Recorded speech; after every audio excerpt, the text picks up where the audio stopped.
I have the pleasure to moderate this panel session, which I have to admit has a rather large number of participants, although one of them is still missing. He is not missing anymore. So Dr. Zhang, you are welcome on the podium. So the panelists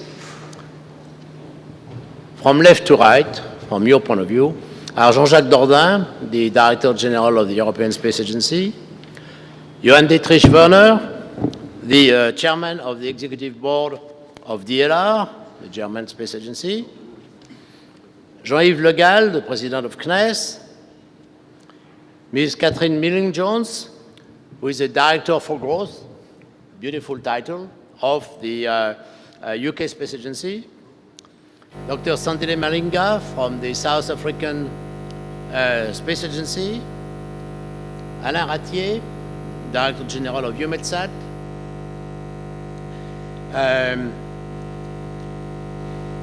Sergei Savelyev, Head of International Relations in Roscosmos, and on top of that, Vice President of the IAF, Wenjin Zhang, who is the Director of the Space Program Observation and Information System of the World Meteorological Organization, WMO, Shizuo Yamamoto, Vice President of JAXA in Japan, and Werner Balog from the Office of Aerospace of the United Nations in Vienna, and Radomir Jamsky, who is in charge of space industrial policy in DG Enterprise in the European Commission.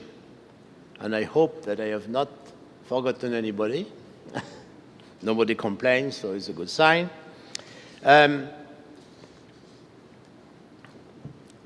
First of all, I would like to thank the participants in the panel for having accepted to participate in this discussion. You know, the theme that we will consider during this 1.5-hour session is the role of governmental agencies in developing space-based application and services, which has been, in fact, the space-based application and services has been the topic of the whole conference. And for the information of all, and in particular of the participants in the panel, I'd like to recall that on Monday, we had a similar panel, but instead of being made of heads or of presidents of agencies or international organizations, the panel on Monday was composed of CEOs of companies whose main business is providing space services. It was interesting to hear their view on the market for space services, how they see the development of this market, how they see, of course, the position of their company in this market, and how they see the obstacles that they may encounter in developing this market. Today, instead, we are considering space services from the point of view of the institution, of the governments, of the agencies, and we'd like to hear from you a little about how you see the role of the government agencies and public institutions in the development of those services. I will start by giving the floor to Jean-Jacques Dordain and then follow the podium. And of course, I would like to remind you that I have given you 5 minutes each, which is very challenging, but at the same time, 5 multiplied by 11, that's about 55 minutes. That will leave 35 minutes for discussions and questions after we have gone through the whole panel. So, Jean-Jacques, you have the floor.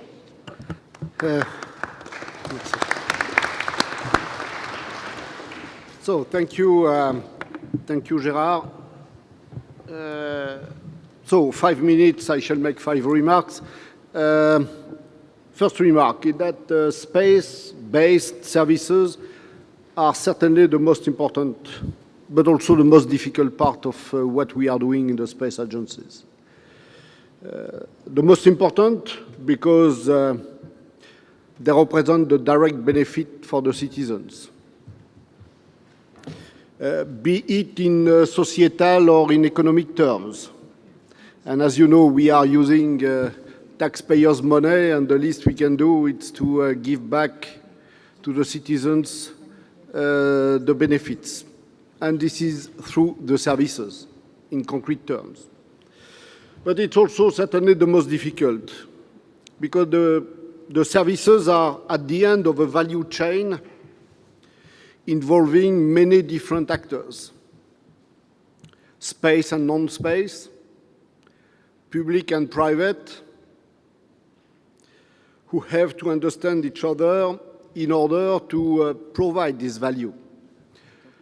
So that is the first remark, and obviously I shall come back to that. Number two, space-based services are themselves either of a public nature or a commercial nature. They are two different types of services. Just to say that meteorology so far is of a public nature. Security and safety is also, and especially in case of natural disasters, is also of public nature. Public nature does not mean that there is not an economic value. On the contrary, there is a strong economic value associated to the meteorology, and a strong economic but also societal value in the management of natural disasters. But there are also the services of commercial nature, such as telecommunications today, or navigation, or at least partly navigation services. The third remark is that services are usually only partly space-based. Most of the services combine space-based data and ground-based data. Services use the unique characteristic of space systems.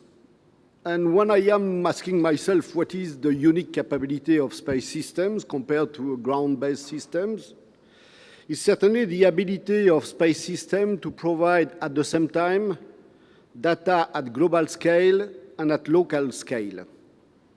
And that is very important because usually,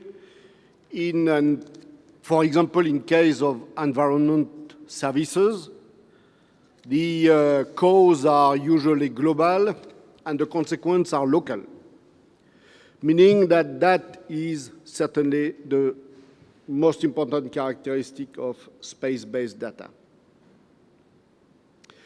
So the first remark is that, taking what I just said, the governmental agencies are not working alone by far.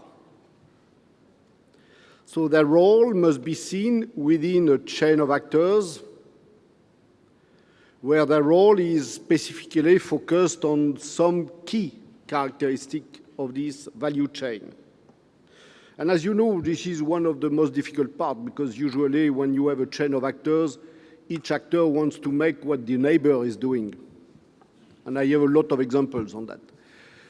But on my side, I think that the governmental agencies, they must focus first on knowledge and technology.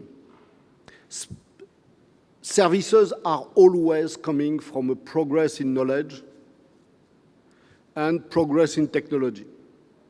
And that is certainly one of the important roles of governmental agencies. Progress in knowledge, progress in technology. The second role for government agencies, in my view, is the promotion of space technologies and data. We are much too much living with the famous technology neutrality, and I can tell you that we at ESA, we are not technology neutral. We consider that space is a unique technology, and we have to promote that. And this is our role, to promote space technologies and space data. The third, and this is what we are trying to do, it's to demonstrate some services. Because business case, and if you wish to attract money from the private sector, always better to demonstrate that the services is meaningful, because this is the only way to develop a business case. And the fourth role, and I think it's an important role also, it's free access to data. Data mining is a very important part of the future services. Fifth and last remark, ESA. It's what we are trying to do at ESA. As I said, we are not working alone. We are developing a lot of partnership, different partnership. Partnership with other space agencies. For example, we have created with CNES 13 or 14 years ago the Charter on Natural Disasters for developing the services in case of natural disasters. And since then, we have been joined by a lot of other space agencies in the world. We have partnership with public operators, EUMETSAT on meteorology, but also GSA on Galileo, and with the European Commission, Eurocontrol for the traffic management, with private operators in telecommunications mostly. Public and private partners together, the business incubation centers, and I am always giving the example of the first business incubation center, and certainly a very successful one in Bavaria with DLR, with even banks. And this is also developing new services. And obviously, with international partners, we are exchanging data with international partners. We are sharing data. And I must say, when I look at the panel, there is not a single one with whom we are not cooperating. So at least it's a good demonstration that we have at least 10 partners, but more than that. So this is what I wanted to say. So in my view, the most important, but certainly the most difficult part of what we are doing in governmental agencies. Merci.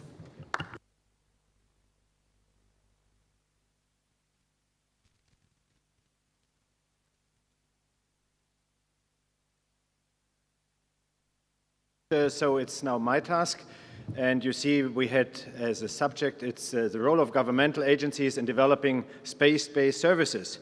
I will start a little bit strange maybe, and that means I start with a question: to whom and to who is the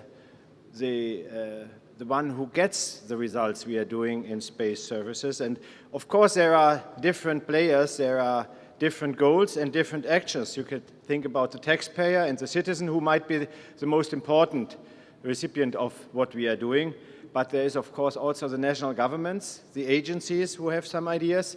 There is, of course, for us, especially ESA and the European Union, European Commission. There's industry, operators and producers. There is the engineers who like to have some technology flying. That's I'm an engineer too, so I can really understand that. And of course, there are the scientists who have some ideas what should be done. And if we are talking about space-based services, all of these different players have their role. Unfortunately, all of them are asking for money. This is one of the main problems we have. And therefore, we should at the very beginning start the question why. So why are we doing what? For instance, in this case, the astronaut is painting the moon red, and after the question why, he's just answering because it worked. That's not enough. It's not enough for space technology. It's not enough for space-based technologies. But what we have, and this is the main point, we have global challenges. So whatever we do, we should really orient towards how to tackle different global challenges, and all of these can be really tackled also by space-based activities. And there are different contributions of space-based services in the field of the global challenges, be it communication or Earth observation or navigation.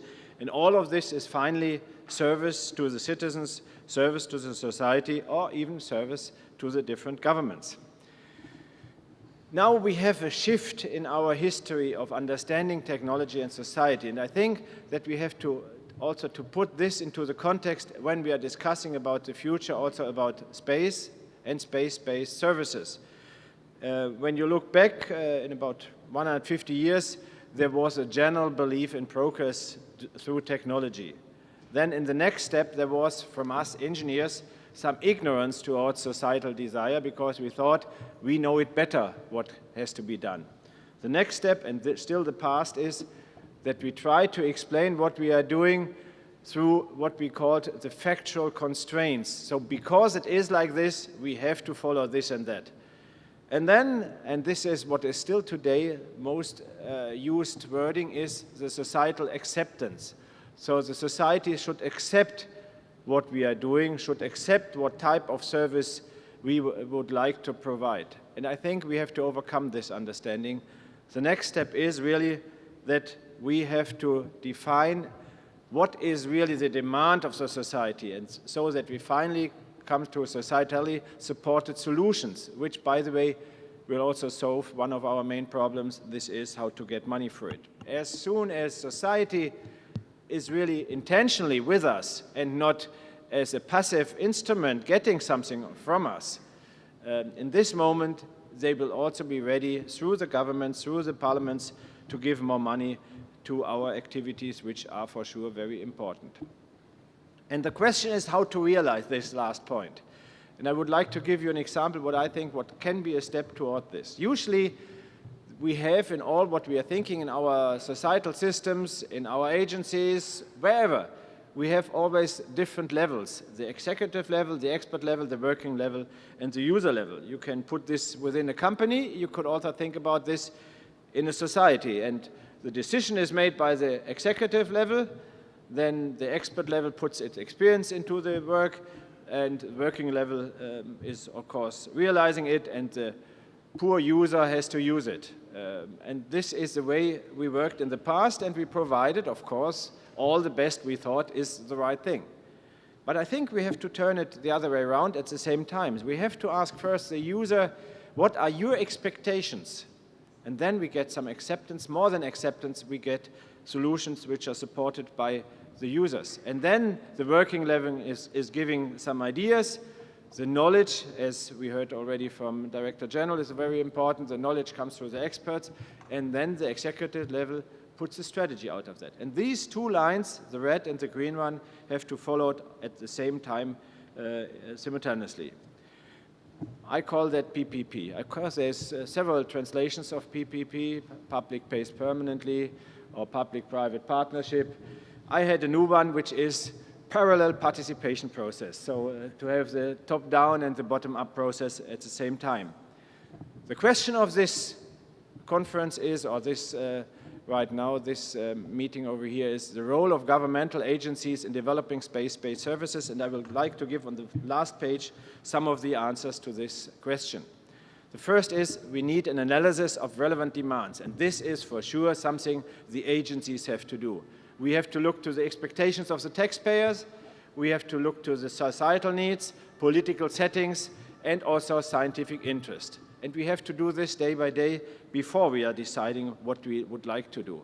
The next is, what is the right approach to fulfill, to cover the demands of the different groups? And there might be, again, this parallel participation process, one of the ideas. We need also new ideas. Not only we did it in the past, we will do it the same way in the future. So disruptive ideas are important in this respect.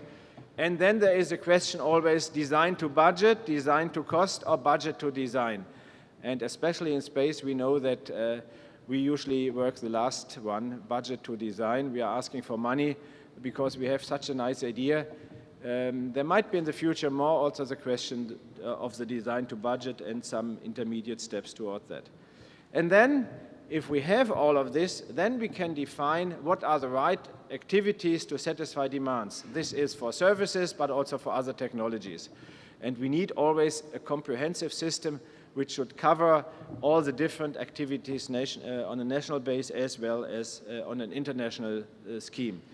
And then missions and services belong together. We know that services without missions does not work, and a mission without a service makes no sense at all. The next step is, of course, financing and procurement, and this is also one of the roles of governmental agencies. We have to finance, we have to put the money on the table and realize also the procurement to scientists, to industry. We should also consider, and this is also from my point of view a role of governmental agencies, to look what may be possible transfers to totally different areas, from space to transport or from space to medicine or whatever. This is, from my point of view, and it's again what Director General already said with the ESA BIC, where we transfer ideas from space into the society.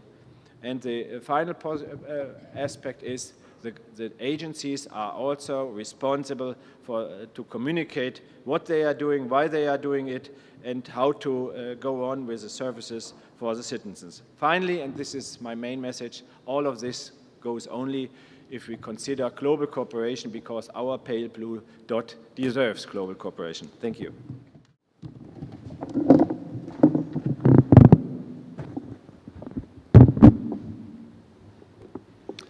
So, good afternoon, ladies and gentlemen. First of all, I want to thank IIF for having organized such a very distinguished conference with such a panel.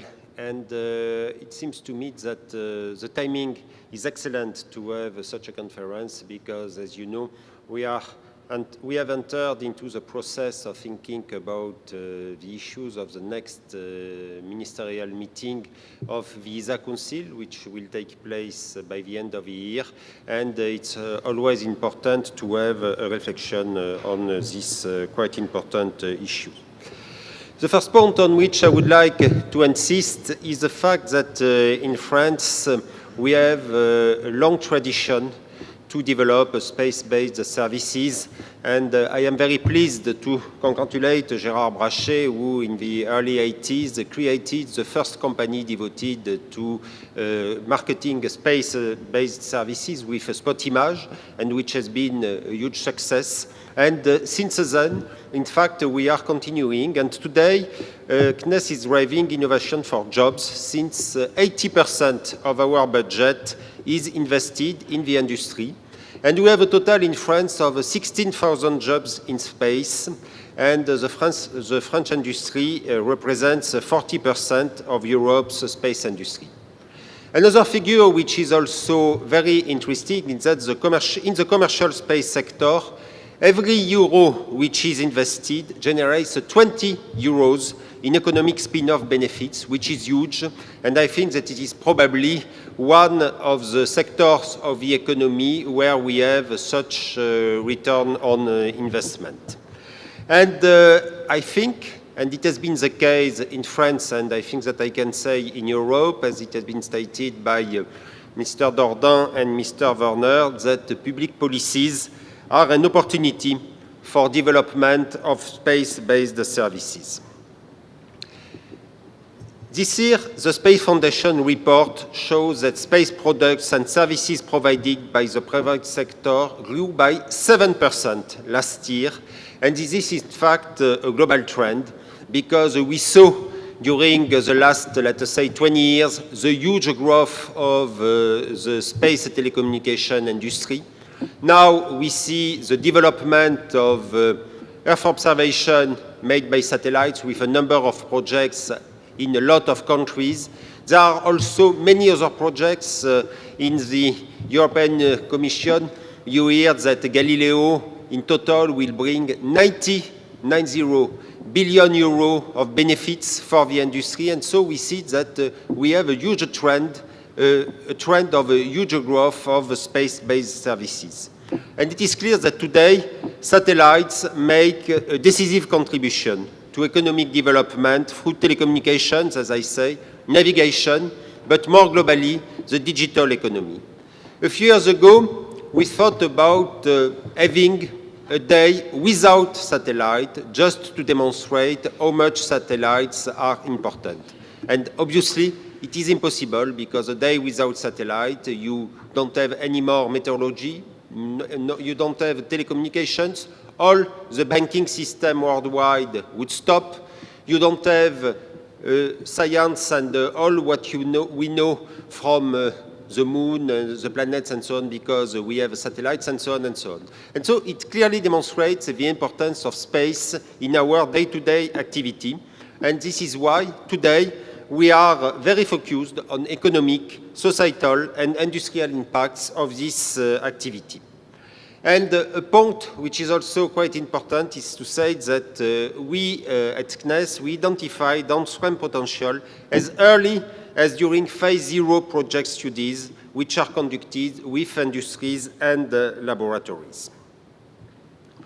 Now, as I said, the importance of public policies is huge, and we develop new instruments for meteorology, and I'm very proud here to speak in front of ISA and EUMETSAT when speaking about YASI and YASI-NG, which YASI today brings a huge change in the meteorology, and in the future, YASI-NG, it will be the case.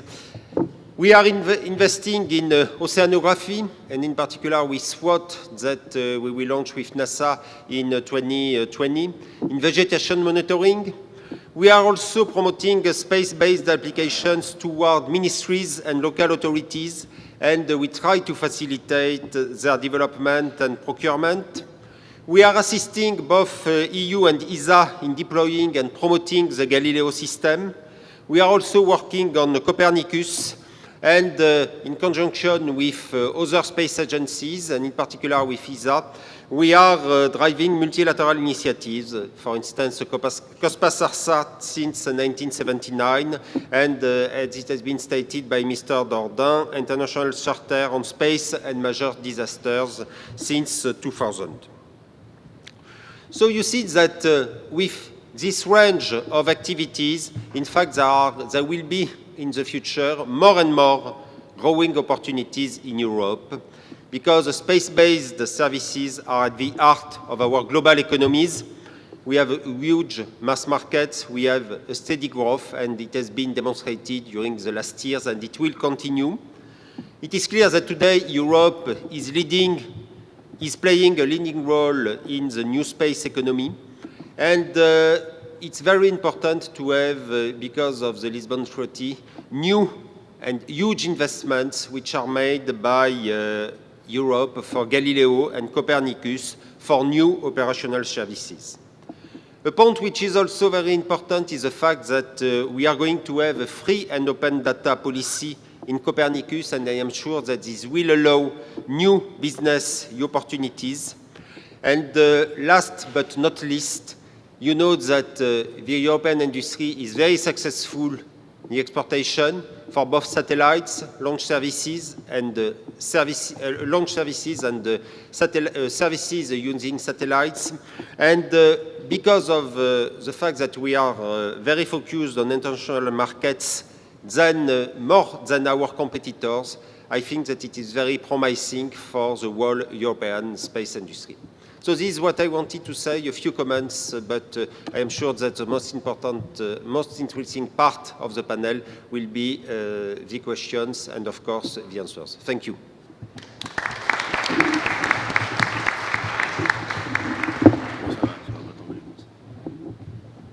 Thank you, Jean-Yves. Trying to make sure that the computer doesn't fall. Okay. And then I'm going to ask Sergei Savelyev if you want to. Yeah, you can stay. You can stay at your seat. There is no need to come here if you don't have slides. Okay, Thank you very much.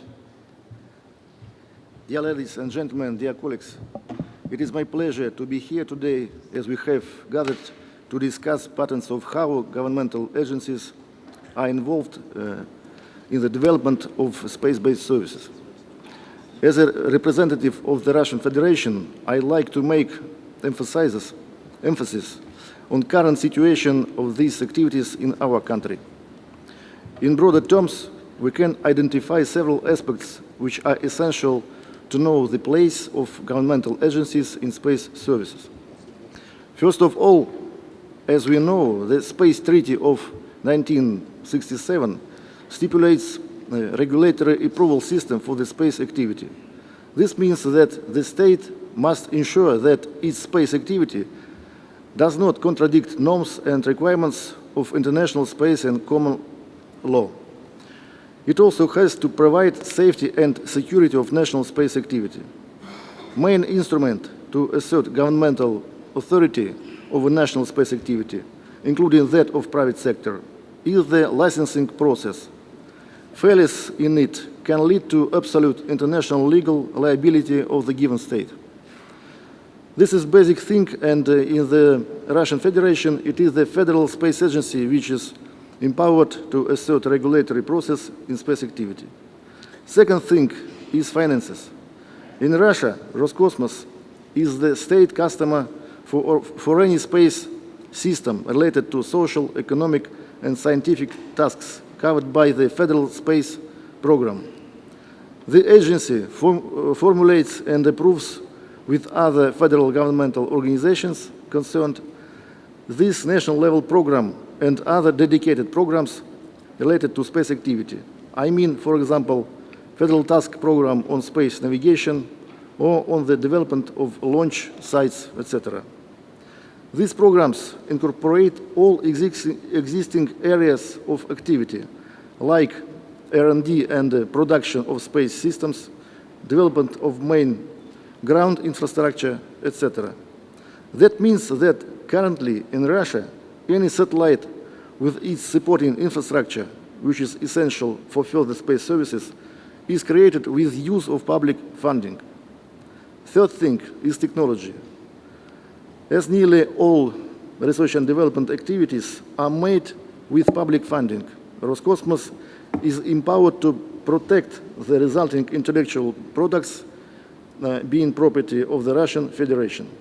The agency is also to manage these items, using them together with space industry to create new products and services for the benefit of national economy and social development.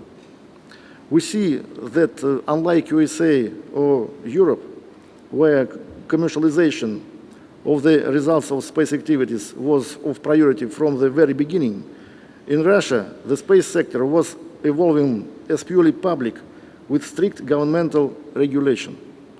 Only in the last 10 to 15 years, the state has seen the benefit of promoting space services to domestic and international markets. Some principal drivers for this were ascension of Russian space companies at the international space launch market and the redeployment of GLONASS navigation system with its opening for foreign customers. Anyway, these new commercial activities are made with the use of public assets developed through public efforts and public funding. So it can be considered as public-private partnership, where private entities use public assets to develop new commercial services.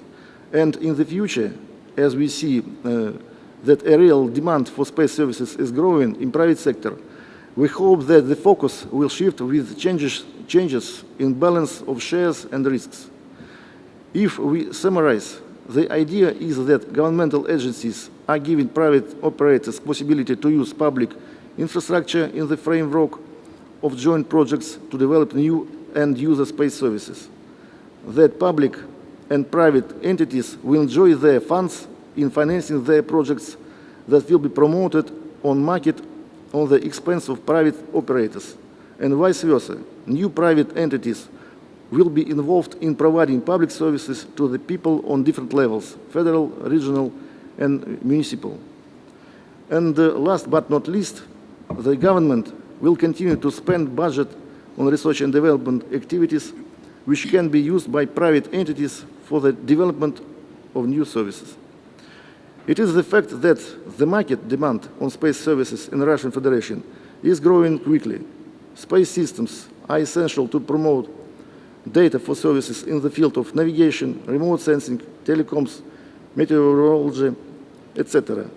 And as all these systems fall under the authority of Roscosmos, the role of governmental agencies in development of space services in Russia will remain to be of great importance. Thank you. Thank you very much. In the context of the South African National Space Agency, I will highlight the role that we're playing in our country. Just to give you context, the South African National Space Agency was established a few years ago. This doesn't in any way mean that that's when the South African space activities started.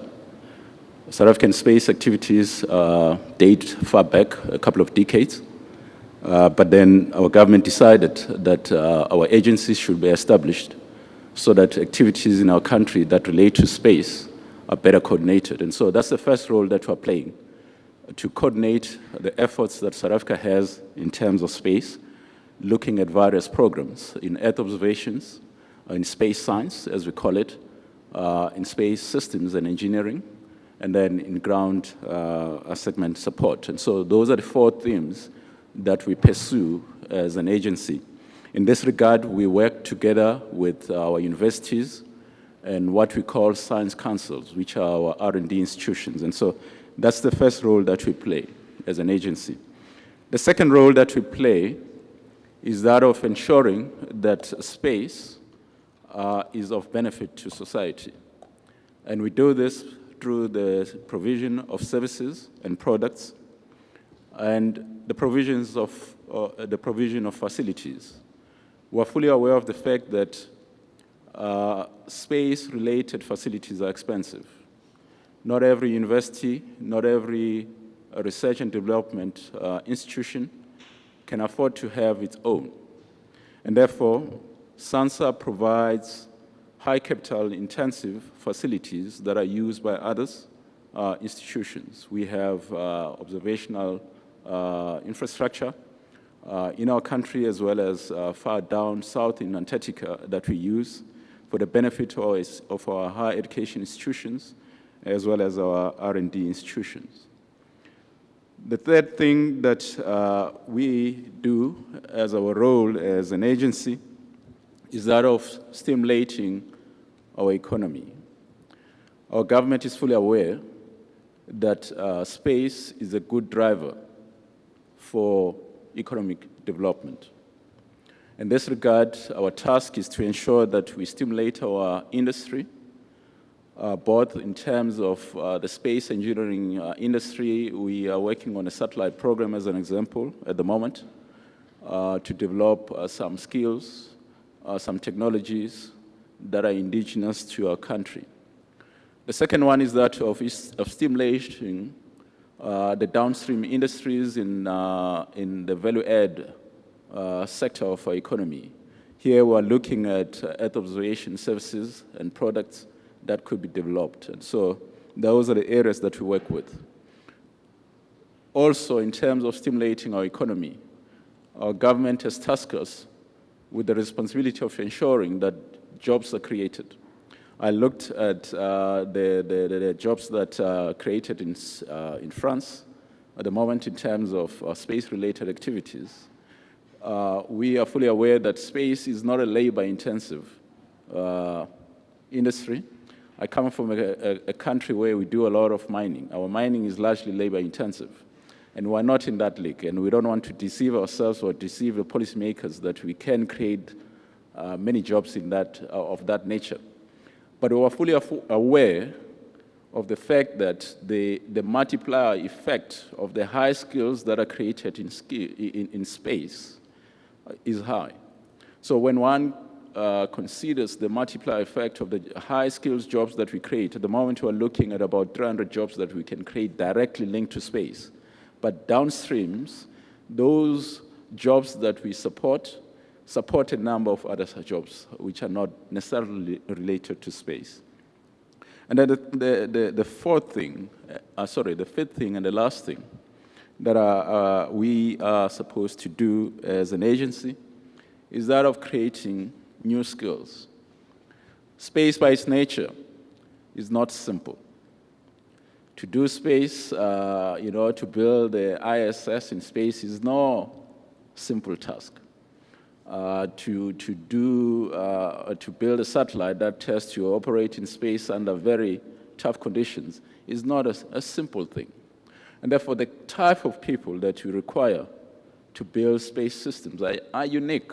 They have different and scarce skills that many other industries don't have. And our government realizes that. And therefore, that's one of the tasks that we need to fulfill as an agency, to ensure that we create rare skills that are needed, that will benefit not only space, but many other sectors of our economy. And then we believe, lastly, that space is a natural thing to excite the youth. I don't have to make a huge effort to convince anyone that space has a wow factor. People talk of being a rocket scientist. I want to be a rocket scientist. That's a natural thing. They aspire to be one.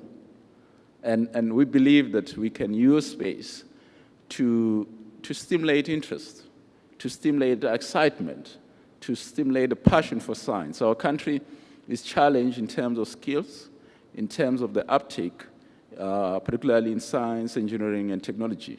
And our role is to ensure that we stimulate that excitement, that passion about science and engineering. I thank you.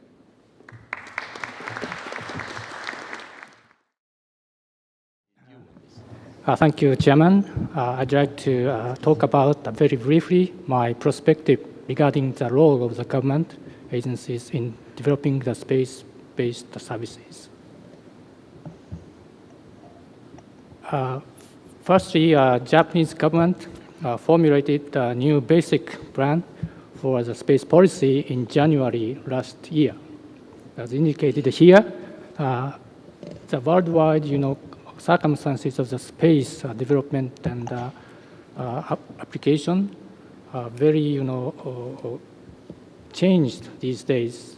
Therefore, the Japanese government revised the basic plan for the space policy to focus on the importance of the expansion of space utilization as the basic principles. As for the priority, 3 key issues are highlighted, including the industrial development, and that should be given higher priority rather than the technological research and demonstrations. And JAXA has positioned as the implementing agencies that provides technical support to entire government development and utilization of space. The next, in response to this new space policy, JAXA is trying to shift our activities of coming next decade, as indicated in this slide. Actually, last October marked JAXA's 10th anniversary. During the past 10 years, JAXA has focused on the technical demonstration. Then at the 10th anniversary, Dr.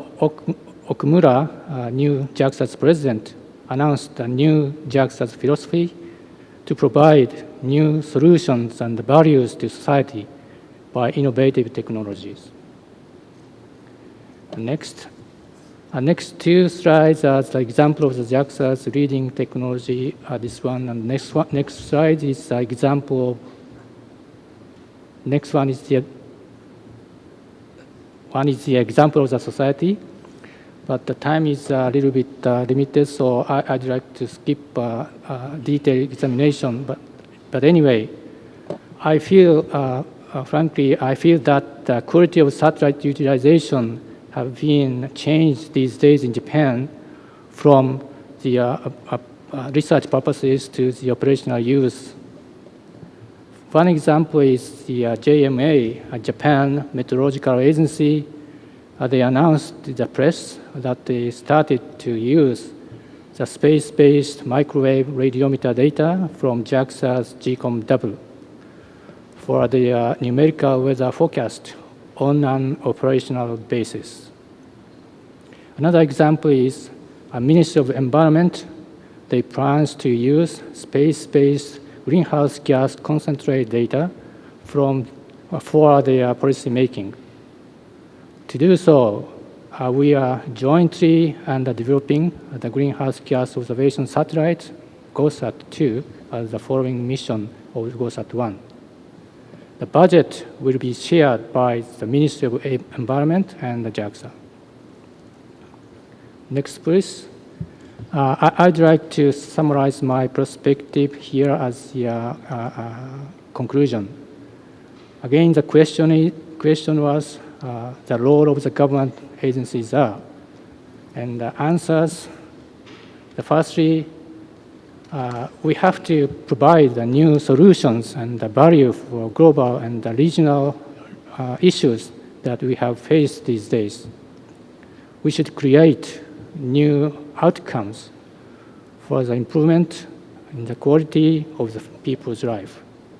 And next, to do so, we have to continue on developing innovative technology in which private sectors cannot invest by themselves because the market of the space industry is still not so big, I think. And on the other hand, it is also important that the budget of the space activities should not be or could not be covered by government only.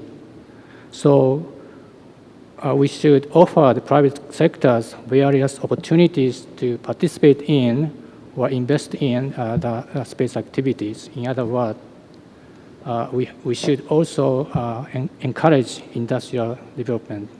That is, thank you very much.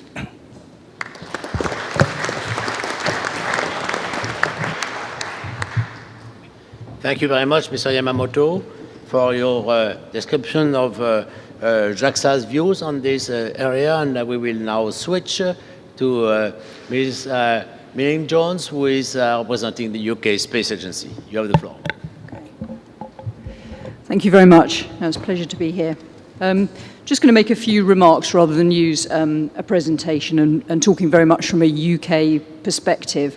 Where in the UK, I think we're facing quite a fundamental issue. Maybe everyone is facing a fundamental issue, which is how do we move from old space, stuff in space, to new space, which is very much more based on solutions, services, applications. We've just done a refresh of our strategy in the UK. It's very focused on economic growth and driving economic growth. We're targeting 10% of the global space market, which we reckon is about 40 billion pounds. 37 billion of that has to be from applications and services. So that's a massive fundamental shift and needs a total shift of mindset, which we're wrestling with at the moment. So talking about the role of governmental agencies from a UK perspective, I think action falls in about 6 key areas, although actually I'd add a 7th, which is inspiration, although I didn't include that in my list. The first one is government has to drive a long-term industrial strategy. We've made quite a shift to that in the UK, and the idea behind that is to join up right across government agencies and across government departments in key areas which have the potential to drive economic growth, to provide a framework to deliver that growth. So space-based applications and solutions are one of the UK's 8 great technologies where we have a key strength, and that gives the basis for delivering a strategy in this area. The second thing, very much linked to the first, is about having long-term partnerships with potential service providers, industry, new companies, SMEs, and so on. This is part of the mindset shift. We are used to engaging with a set of people that we've always engaged with. What we have to do is build a partnership with a whole set of people who are going to be new to the space industry, new to the new academics, new space players, new SMEs who are going to come and take advantage of this sector and help us deliver our long-term strategy. The third thing we believe in the UK is that we need a long-term vision based around a national focal point.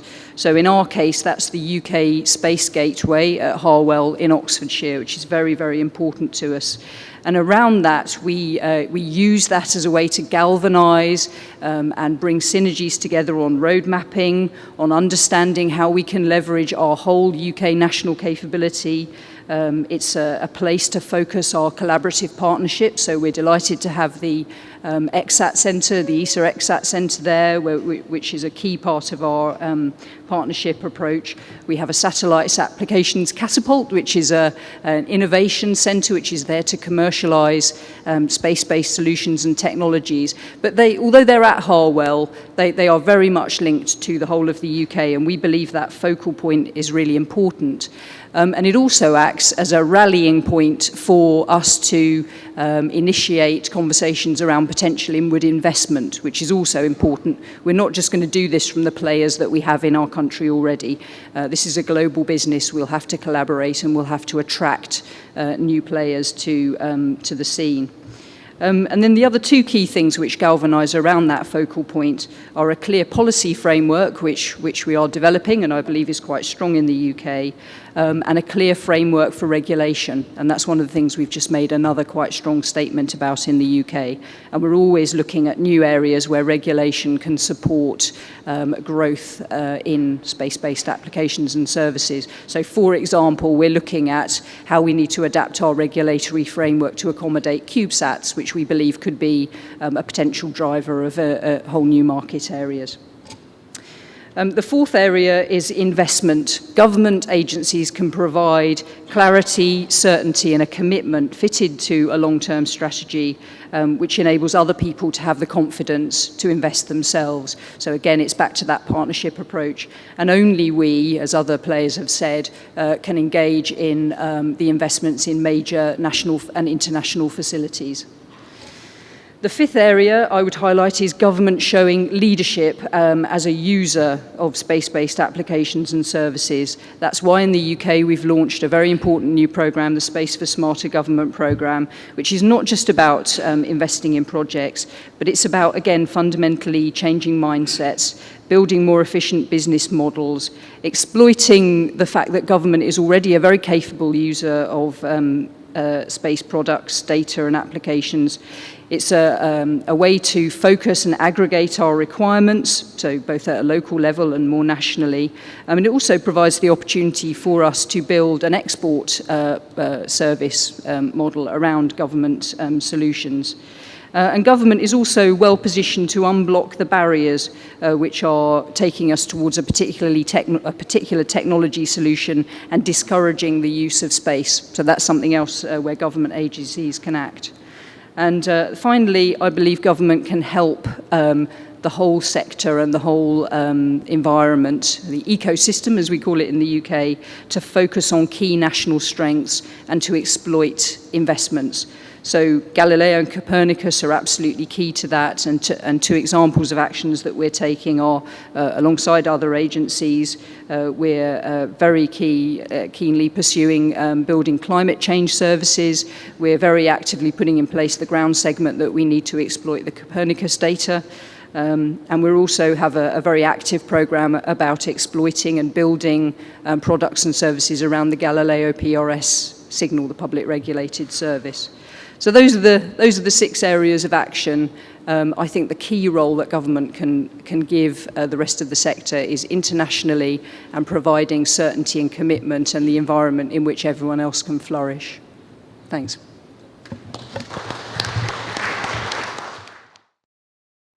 So, good afternoon, everybody.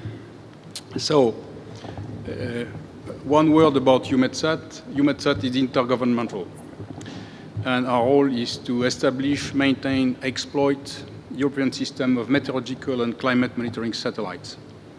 So our first role is to make possible what all our member states want and that none can afford. But what you see in this slide, it's our role in the value-adding chain. I think a number of speakers have already told you, in many respects, there are no space-based services. There are services in which space is indispensable. And what you see here is that EUMETSAT delivers observations. We are an Earth observation agency as part of a complex value-adding chain, which includes not only other observations, but numerical models, expertise of forecaster, and in the end, the value to the users is related to what they do with the forecast, the decisions they make. So we are basically providing an input to complex services which support public and private decision-making, and the value come from these decisions. You see these two arrows, they are a bit different from those of Jan Werner. We put the users on the top, because we are user-governed, and our executive is our ruling council, they are representing our users. But the logic is the same. The adding value goes up, but the requirements goes down. And part of our role is to dedicate very significant efforts to address requirements top-down. Why significant efforts? Because we decide on multi-satellite programs covering 20 years of observations. So we need to anticipate a bit the requirements, not only the requirement of today, but the requirement of the next decades. And we need to have innovative enough programs such that our observations remain useful in 20 years from now.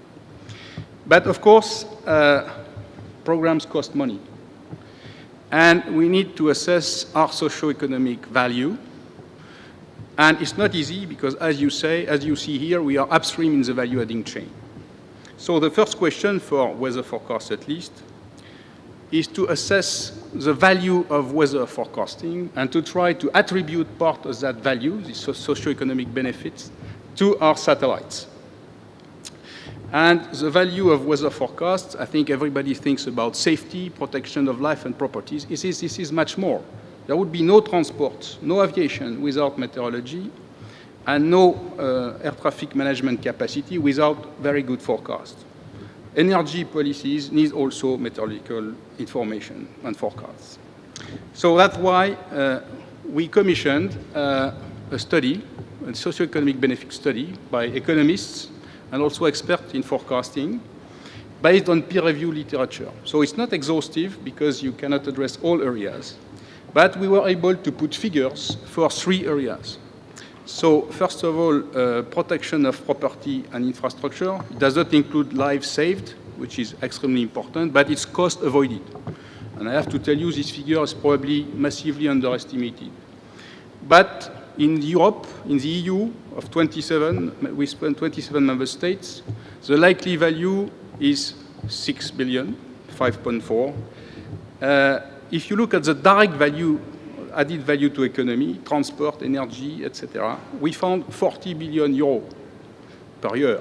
So it's quite significant, and it shows that the services we are talking about are not only to avoid costs, they have a direct value to economy, which means jobs and growth.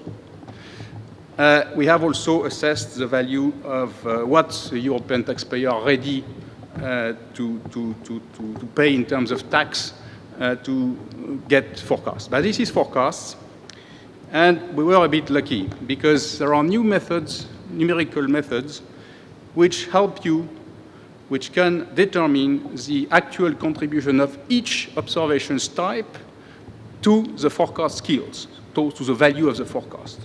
And what you see here is that our METOP satellites alone represent 24.5% of this value. And I have to tell you, because we were innovative in the 1990s with ESA and CNES, this is 3 times the value of a satellite of the previous generation, which means that the role of intergovernmental organization is to innovate, to take a bit of risk, and this is what I told you before. We need to have innovative satellites to make sure they are still useful and bring value 2 decades down the line. And what you see also here is that 64% of the skills of the forecast is due to space observations.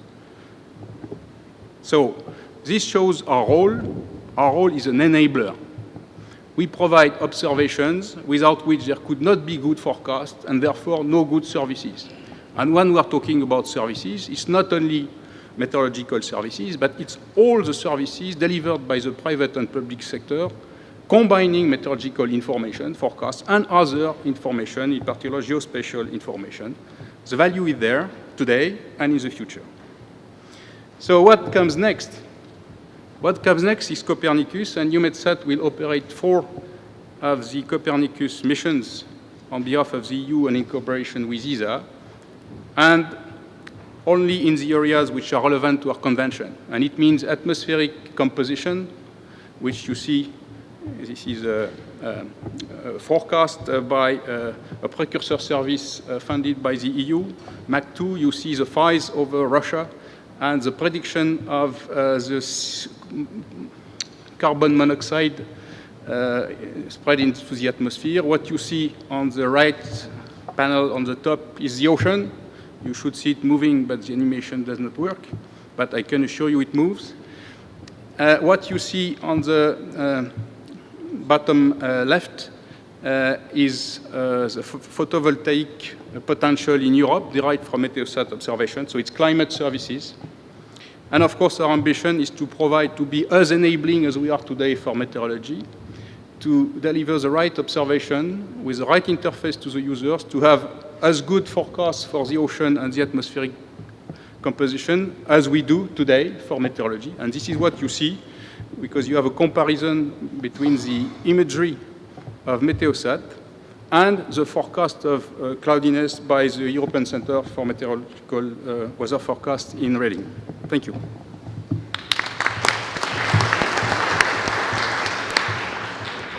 Thank you, Alain.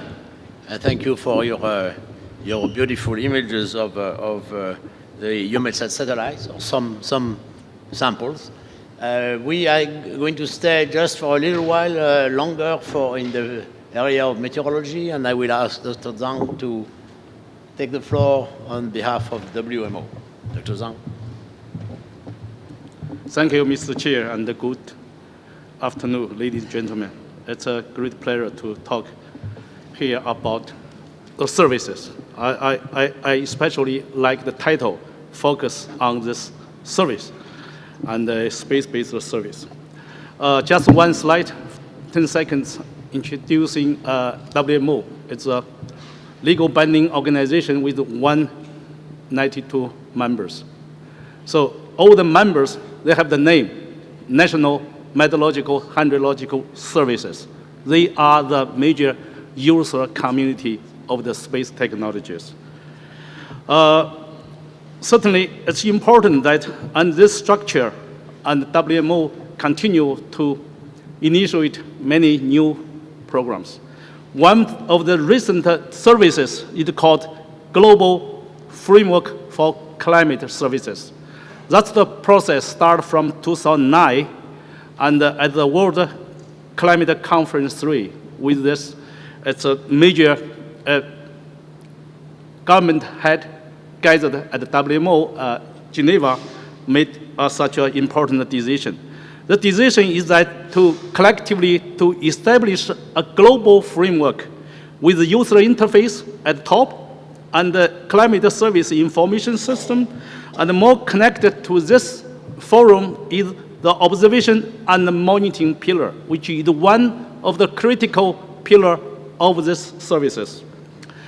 And following this GFCS decision, and the Congress at 2011 made an important decision to develop an architecture for climate monitoring from space.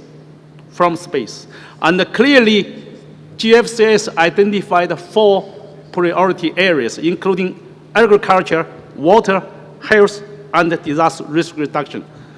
I believe all of you agree with me that these are 4 important space application areas, globally, locally, and even nationally.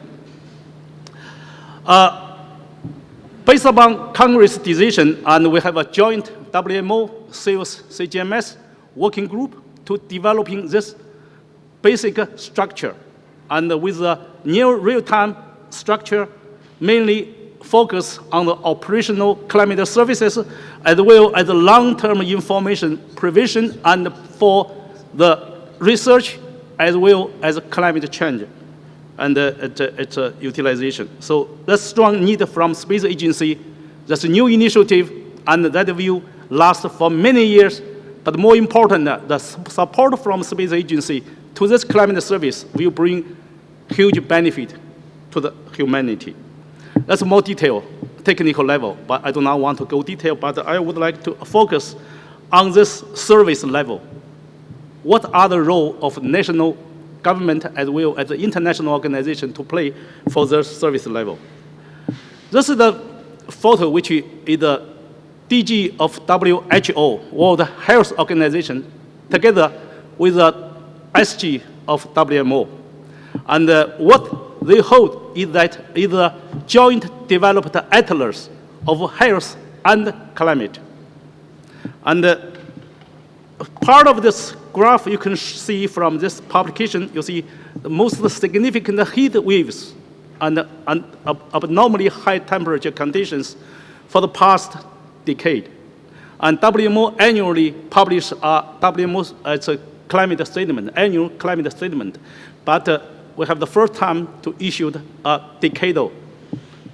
And if you look at the significant difference between these two decades, and especially for the people died due to these heat waves, you can see clearly a new challenge.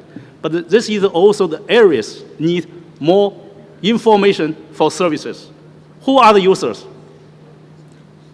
All these international and national organizations, they are the really end user for this kind of, it's a, WMO is also coordinating new baseline with the 3 orbital, it's a polar system for contributing to this space architecture for both weather and climate. And with this one, we have the confidence we will have more frequent observations from both polar and geosatellite, and even for this huge disaster like super typhoon and hurricane and tropical cyclones.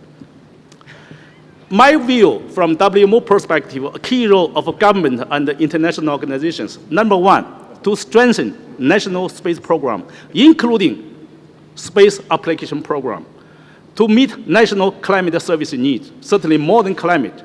But my topic today is focused on climate one.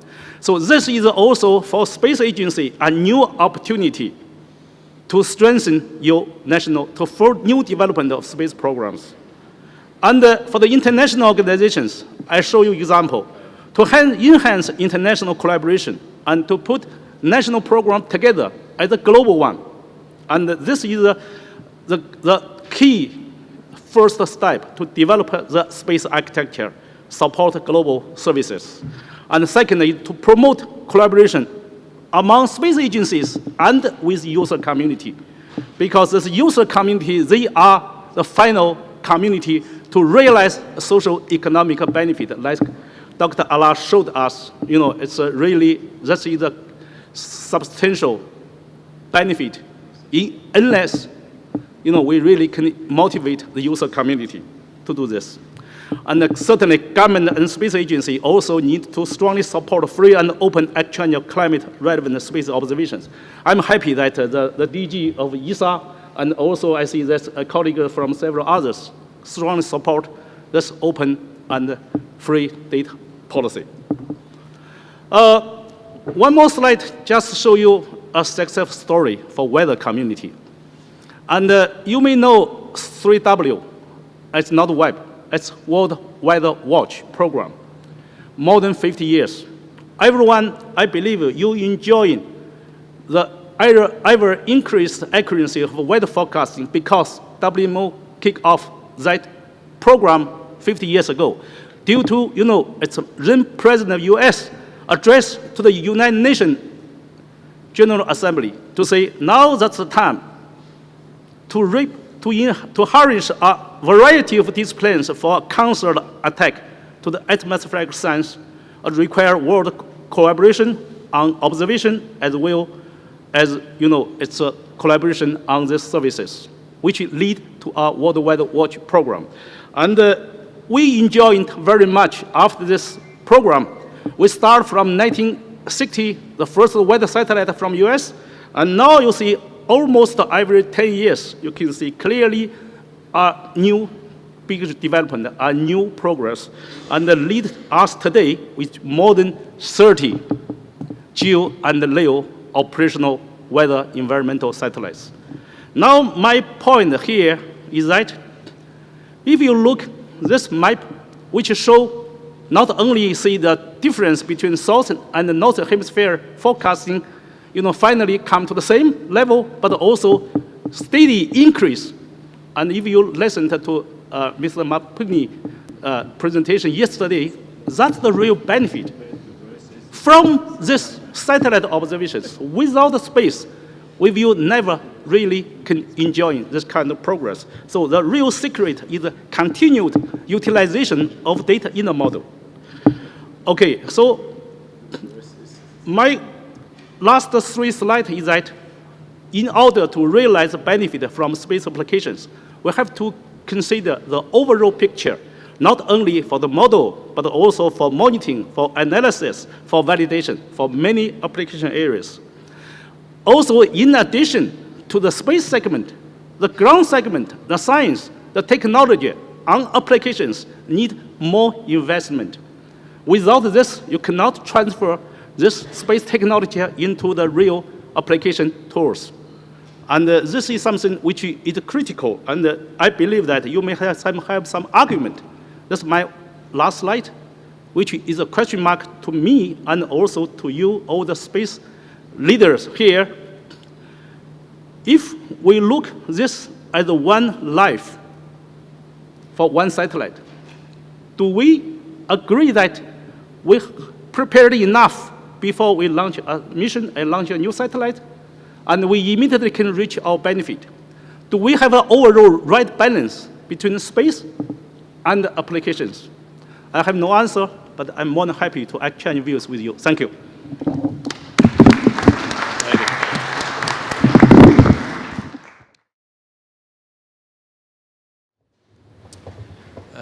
Good afternoon, thank you very much.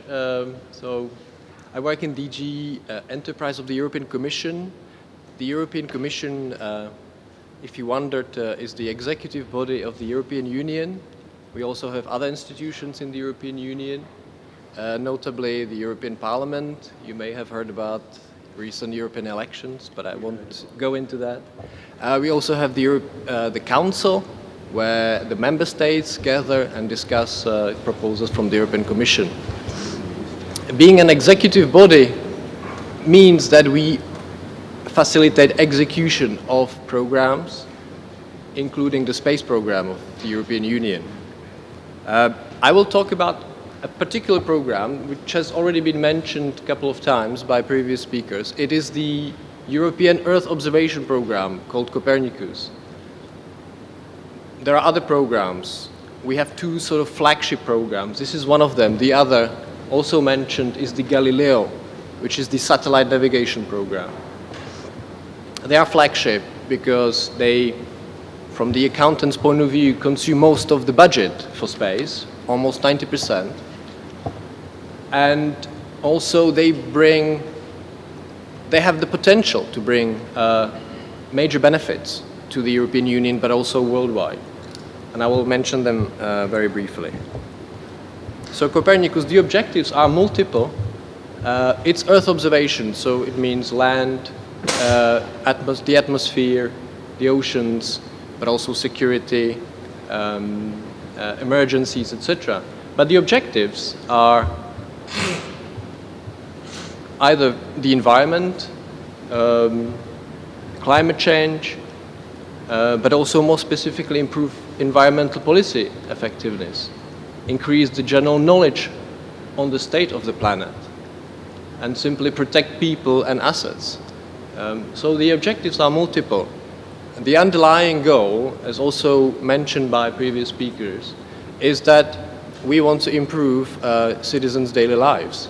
So we're using space to improve life here on Earth. And one of the burning issues is, of course, the economy and growth. So as it's gaining momentum, of course, space is more and more seen as a vehicle to take us out of the economic crisis.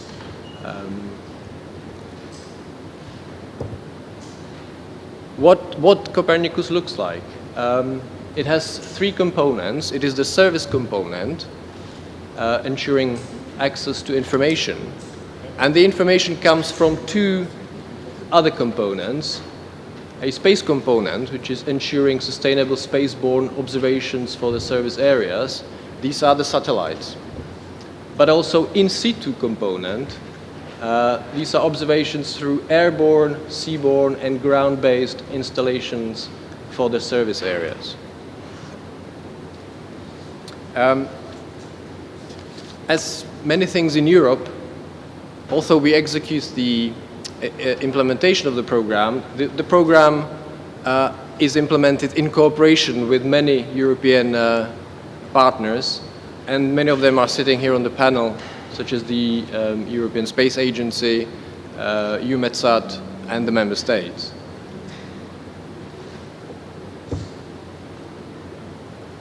We had a breakthrough event on the 3rd of April 2014, very recently. It was the first launch of the first satellite called the Sentinel-1A, which is a radar satellite observing land and marine environment. The black and white image is actually there's a camera positioned on the satellite, so this is the solar panel which has been unfolded once in the orbit. We received images from after the launch, about 3 days after. The images are of very good quality. The infrastructure performs beyond expectations. And when we received the images, we had an image of the Brussels area. The Commission is based in Brussels. A number of us actually spotted our houses on the picture. We don't have very big houses in Brussels, but the quality of the images was very good. So we were very pleased. And we had a press event where we produced other images to the press. So this is the picture how Copernicus will look like with all its services. I will start from the bottom. Of course, you have the space infrastructure and the in situ infrastructure, which gather the data. We gather data through land, marine and atmosphere observations, but also for the purpose of emergency and security. And then there is a service called the Climate Service, which is to process data in order to provide information, not only data, but also information in order to study climate change and understand how this influences our lives. So the main areas where these observations are used is in farming, ice monitoring for the marine, also oil spills, air quality, of course, in the atmosphere. The emergency services are particularly concerned with floods, but also man-made disasters. Security, maritime security, for instance, also surveillance of borders, and, as I mentioned, climate change. The users are everyone: policymakers, the governments, the public. You will be able to access Copernicus data from your home, and private and commercial businesses. And this is not only for Europe, this is for the rest of the world as well. Although we launched the first satellite only recently, Copernicus, using the different sources of information, but also information and data from contributing missions from the member states who are providing information from their infrastructure already. The land and emergency services have already been operational. I'm told that actually the Copernicus Emergency Mapping Service has been activated already 19 times during emergencies. So for instance, the Emergency Management Service was activated by international users in the case of last year's Typhoon Haiyan in the Philippines, and earlier this year on the occasion of the Ebola epidemic in Guinea. So this is not only theory, this is already happening. And also the UN, the cooperation with the UN is reality. With the UN Office for Coordination of Humanitarian Affairs and the World Food Programme, they have already benefited from situation maps. So this is just to emphasize that this is not only for Europe, this is for everyone. The role of the Commission is nevertheless to promote the use of these services in Europe and develop the use of the services in Europe as well. It was mentioned as something very important. I can confirm that the data will be full, open and free. And we have legislation already in place to that effect. This is the overall budget. We have also the legal framework in place since April, last April. So everything is in place for Copernicus to roll out. Thank you very much.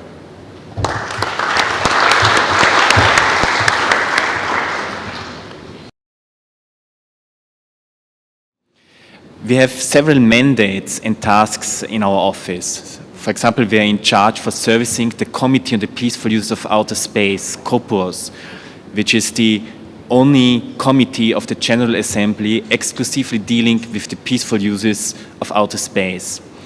We are also in charge for coordinating space activities within the United Nations. There are at least 25 UN entities that rely in their daily work on the use of space technology and applications. And there's an interagency coordination framework called UN Space, and we are the secretariat of that. We also implement the UN program on space applications, which assists member states in making full use of space technology and applications by building capacity in those fields. Now, many people ask me, why is it that the UN is involved in space activities? And for this, we have to go back in history. And of course, we have to go back to the time of the launch of Sputnik 1, 4 October 1957. And soon after that, the international community was faced with some questions about space activities. One was there was a danger of extending the arms race into outer space, and how could this be prevented? Another issue was there were no rules, no laws, no regulations for how to act in outer space. And an answer to that question had to be sought. And finally, it was already known in the, let's say, late 19th century from the first space pioneers that space activities could result in huge benefits for all humankind. But how could it be assured that these benefits could be there for all countries, independent of the economic and social development? And so luckily the member states of the UN decided very early on that it should be the United Nations who should address these issues. And as you know, we have today the outer space treaties, we have a legal framework for activities in outer space, we have prevention of an arms race in outer space because the outer space treaty says there are no weapons of mass destruction in outer space, and space is mainly being used for peaceful purposes.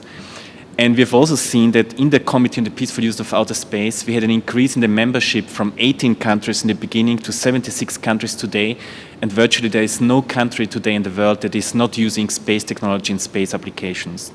So my previous speakers have already alluded to the benefits of space technology and space applications. You know, with the growing population in the world, space information gathered by space technology and space applications will be really important for sound policy and decision making in the future, and possibly even decisive. In the long run, it's safe to say that humankind will not survive without space technology, without space capabilities. So I think to be involved in this field and to contribute to furthering our space capabilities is one of the most noble tasks that we have in front of us.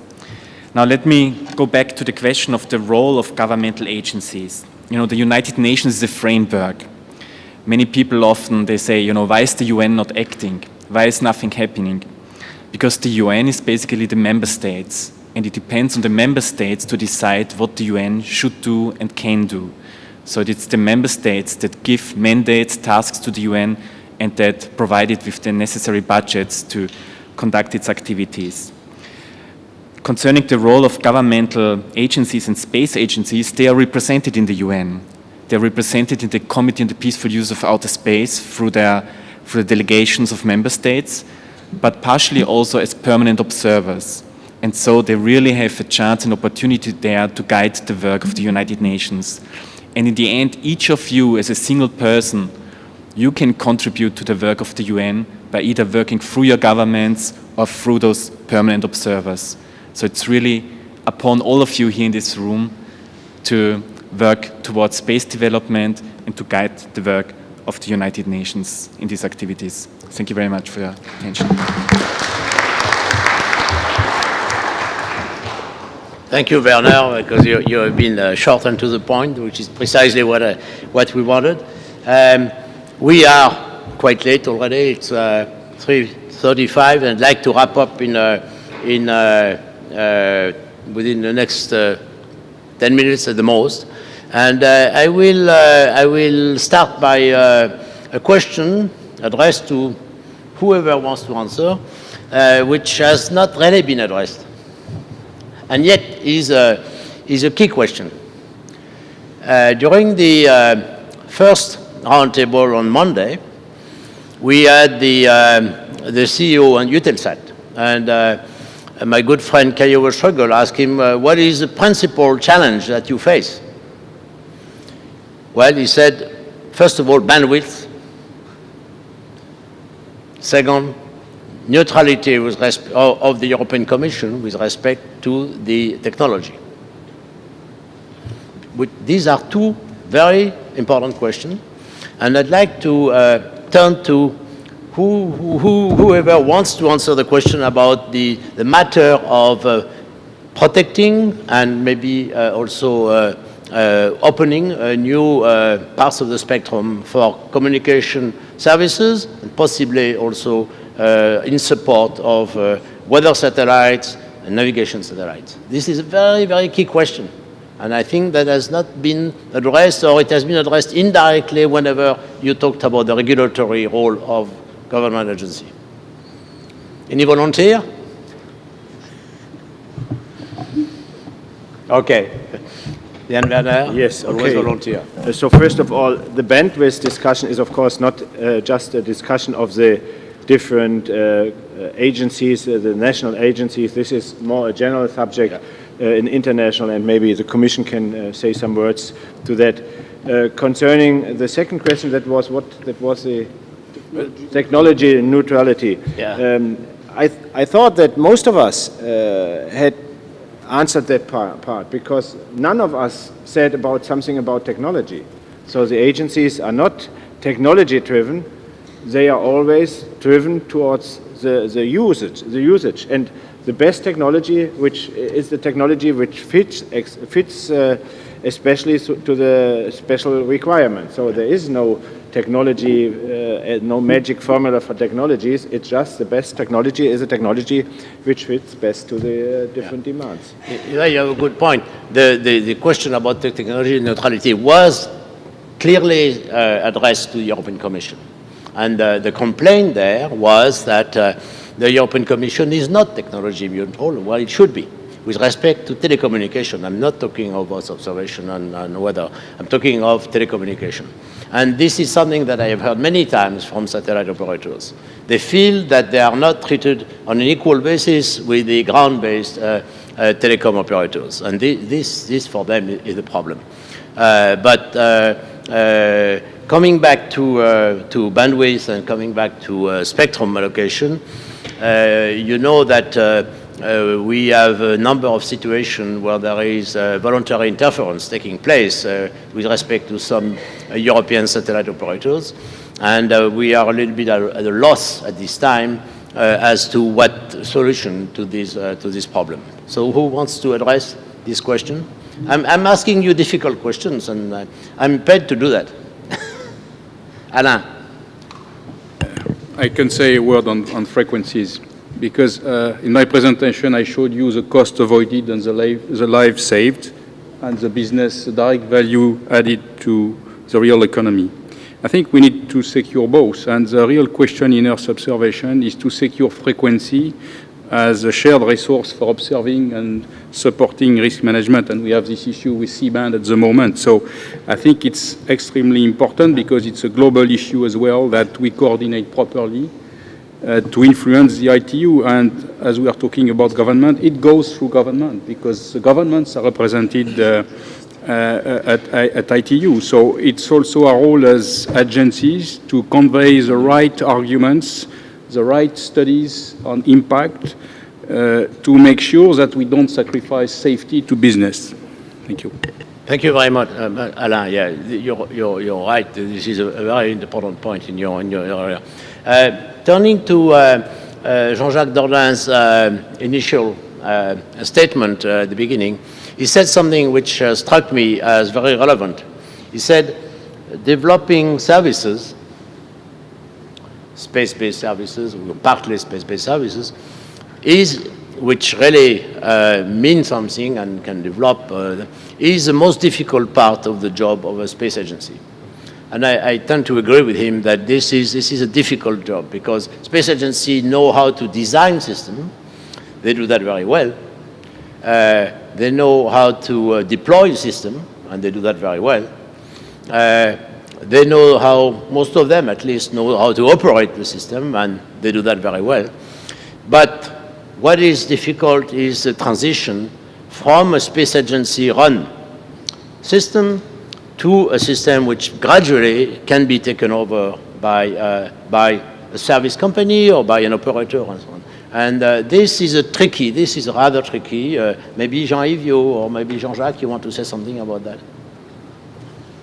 I know Jean-Jacques has to leave to another meeting, okay, so you answer the question and you'll be free. Okay, just quickly to say that yes, and if I said that this was the most difficult part of what a space agency can do, it's because we have the experience of that, and because we had to transfer the operations of a lot of space infrastructure, and the first one to EUMETSAT, the meteorological satellite, to EUMETSAT, and it took, even though EUMETSAT is our best partner, it took at least 10 years, the transition between ESA and EUMETSAT to make sure that that transition is well organized. But we had also the transition between ESA and Eutelsat at that time for telecommunication satellite, the transition between ESA and Arianespace to operate launchers. And this is the most difficult part, because I think that all our spacecraft and our launchers works well, but for the operator to take over the exploitation and the operations and to deliver the services takes time. Because we, ESA, we have to understand what the users want, but on the other hand, the users, they have some difficulty to understand what space can bring to them. And this is where, since it's a mutual understanding, it takes time, but it works. It works beautifully. And again, today I think that ESA, the relationship between ESA and EUMETSAT is certainly a model that I would like to copy for other type of space infrastructure. Thank you, Jean-Jacques. Jean-Yves? No, I will make the same answer as Jean-Jacques. And we have examples behind us. You spoke about Ariane, we can speak about EUMETSAT, we can speak about Earth observation data, and we have examples in front of us, I think in particular Galileo, Copernicus, and many other projects which are coming.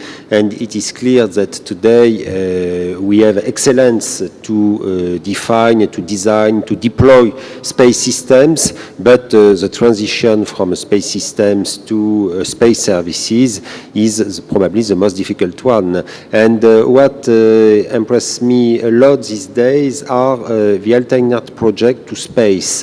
You probably read the projects about Google using